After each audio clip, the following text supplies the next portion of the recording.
It is Black History Month, and today we are taking a look back at a little-known piece of Bay Area history. What would cause an entire town founded by African Americans in the wake of slavery to disappear? Tonight, News Channel 8's Rod Carter is joining us now to tell us all about Freedtown. It is a town that vanished. Yeah, it's an interesting story. One of our producers happens to live in this area, so she's driving by and sees the sign. She's like, what is Freedtown? So she came and we did a little research and find out. And ironically, today is the 124th anniversary of the event that led to the end of Freedtown. It was the second of two events that essentially led to Freedtown vanishing, and it had a tremendous impact on Florida as a whole. Cars whizzed down Fort King Road in Pasco County, driving in the shadow of a sign of times past, showing a part of Pasco history that not many people know about. Down a dirt road a mile or so back, acres and acres with a story to tell.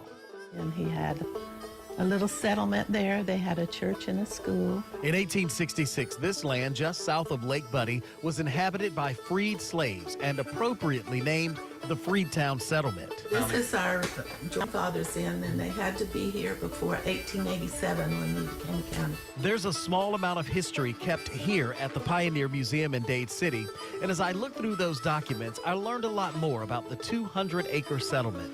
Like much of Florida at the time, the principal livelihood was orange crops. For just a few $100s, a yeoman farmer could come here, buy 10 acres, and put out orange trees and do quite well. Former slave Benjamin Baisden was among them. He was the first to move there. In fact, he founded Freedtown. His citrus crops flourished. The unique aspect of Freedtown is that Benjamin Baisden went and did this on his own. Freedtown had become paradise. By 1890, the Freedtown settlement had grown considerably. Several families called this land their home.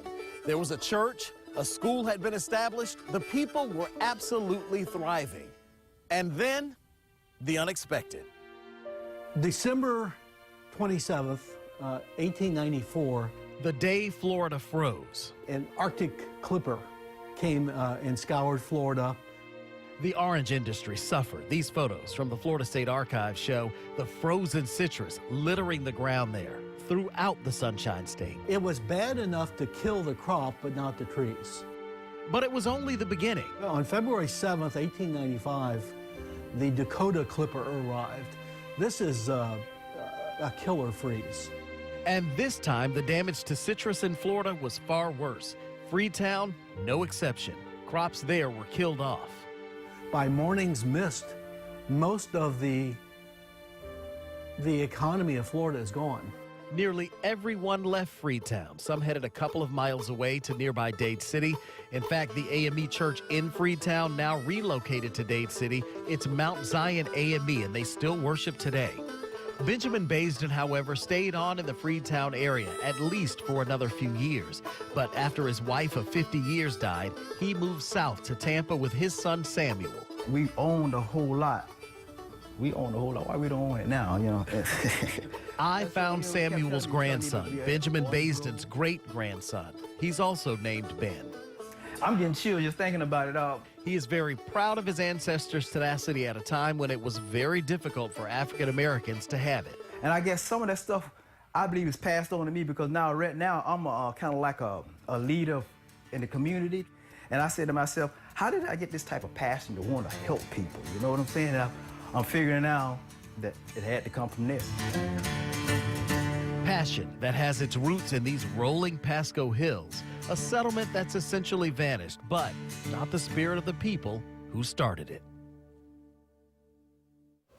And there was a cemetery in Freedtown as well, but that too is no longer there. Research indicates it was actually destroyed during the redevelopment of that area's citrus industry. Important to note, there are a lot of people out there who simply believe Freedtown settlement did not exist, or at least not in the place where they say it existed. But researchers say it did. Relatives tell me they believe the stories that were passed on to them.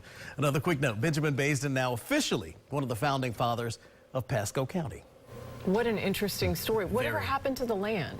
Well, the researcher that we talked to in that story, Jeff Cannon, did a lot of looking into this, and he reported that it was redeveloped by another family in the 20s, turned into a successful orange crop. Then people own that land right now, and they actually live out there. They were very kind when we came down the road to tell them what we were doing. They're like, you know what, go on, you got access to the property, do whatever you need to do. Now, I've watched this story at least maybe 3 times now. Enjoyed it. Love stories like that. So if you're out there and you're watching, you say, what's this old sign mean that's out here?